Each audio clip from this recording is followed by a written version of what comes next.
સ્થાન ગામ મોટી ખડોલ, મહુદિયા ડાકોર રોડ. તારીખ 12/2/2026 ગુરુવાર. સમય બપોરે 2 થી 5.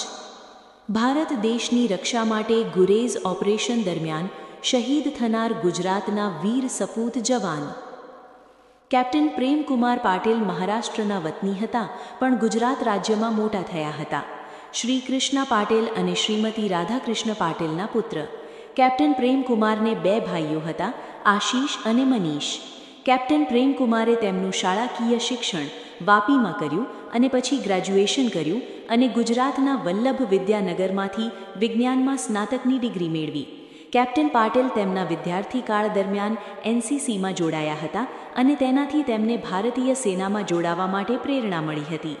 સ્નાતક થયા પછી કેપ્ટન પ્રેમકુમારે કમ્બાઇન્ડ ડિફેન્સ સર્વિસીસ પરીક્ષા પાસ કરી અને આર્મીમાં જોડાવા માટે પસંદગી પામ્યા. તેમને રેજિમેન્ટ ઓફ આર્ટિલરીના 80 ફિલ્ડ રેજિમેન્ટમાં કમિશન આપવામાં આવ્યું.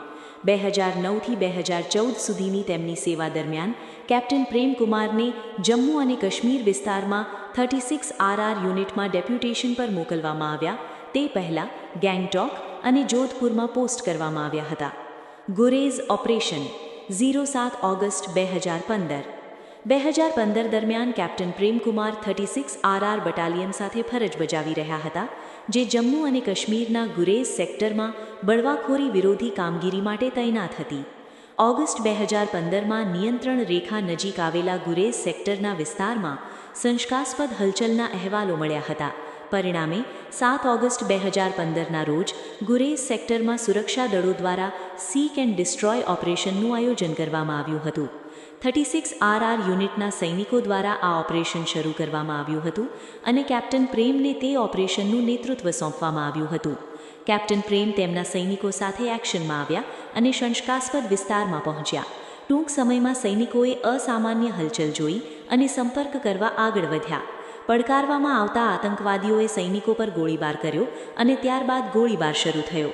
ઓપરેશન દરમિયાન કેપ્ટન પ્રેમે 2 આતંકવાદીઓને મારી નાખ્યા અને તેમના સૈનિકોને જંગલ વિસ્તારમાં છુપાયેલા વધુ આતંકવાદીઓની શોધ ચાલુ રાખવાનો આદેશ આપ્યો.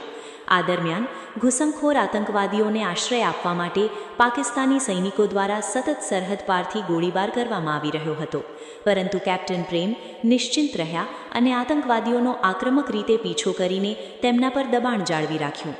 હાલાકી કેપ્ટન પ્રેમ આતંકવાદીઓનો પીછો કરી રહ્યા હતા અને 80 ડિગ્રીના ઢાળ પરથી નીચે સરકી રહ્યા હતા, ત્યારે તેમણે કાબૂ ગુમાવ્યો અને લગભગ 280 ફૂટ નીચે વહેતી નવશેરા નાર નદીમાં પડી ગયા અને તેમને ગંભીર ઈજાઓ થઈ. તેમને તબીબી સારવાર માટે નજીકની હોસ્પિટલમાં લઈ જવામાં આવ્યા હતા, પરંતુ બાદમાં તેમનું મૃત્યુ થયું. કેપ્ટન પ્રેમ એક બહાદુર સૈનિક હતા અને એક ઉત્કૃષ્ટ અધિકારી હતા, જેમણે એક સાચા લશ્કરી નેતાની જેમ મોરચેથી નેતૃત્વ કર્યું હતું.